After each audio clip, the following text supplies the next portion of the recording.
time'd you start today? We keep about 6:30.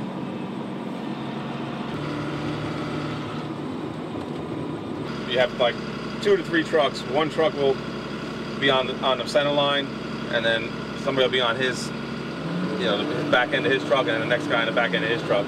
It's when the road is really wide, you can get it a lot faster. We have 7 plows and a motor grader. We have 5 spreaders, and then we have what we call a tailgate spreader, so there's initially 6 spreaders. This year alone, in this budget year, Council approved us to get 2 additional spreaders and 2 additional plows. And so it has been a big help. It's the plow up and down, left and right, and then this is the spreader for salt and sand.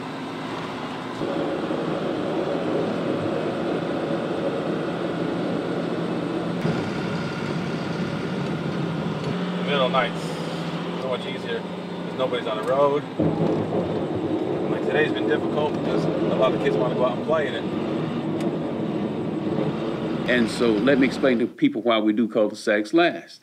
Because it's hard to maneuver a large truck. It takes more time to get in and out of cul-de-sacs and dead-end streets. But however, we get to those if time allows.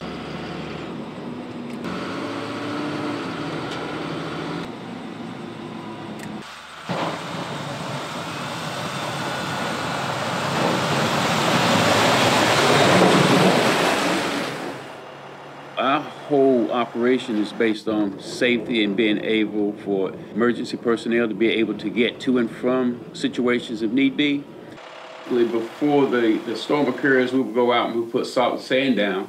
And the reason we don't do it early, because if we put it down too early, traffic will just blow it right back off, and so it's not effective. As far as snow removal on all the roads within our corporate limits, although they may be maintained by DOT. The reason we start with the main roads is you want to open that up.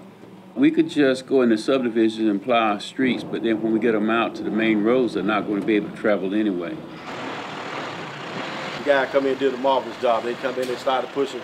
I guess right it started snowing, and they pushed all night, salted it down, and like I say, we had teams that coming in, relieve it all out throughout the night. Ours is continuous plowing. You plow over it until you get it to loosen up. And when it loosens up, that's when we be able to kick it right off the road. And some places, if it's shady, it's a little more difficult to deal with. But those areas, what we try to do is salt and sand, try to get it loose. Sometimes you gotta go over the road 6, 7 times to get it clear.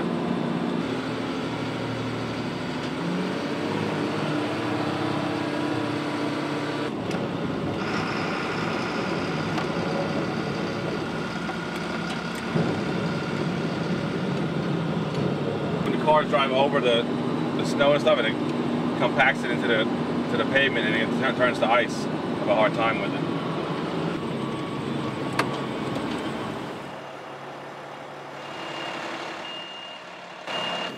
You can only see the need when it happens. Some people would think, well, you really don't need that, and that's correct. You don't need it unless it snows. So when it snows, you're glad we have it. We had enough people and enough equipment to where we could split the town up into sections. We had 7 different sections, and everybody was responsible for their own section. So that way we got things covered a lot quicker that way. As we take pride in making sure that our citizens are safe, it's been encouraging the things that we've heard. And when people encourage you, it gives you an incentive to work hard. We have a group hug over there now. This is the A-team. All y'all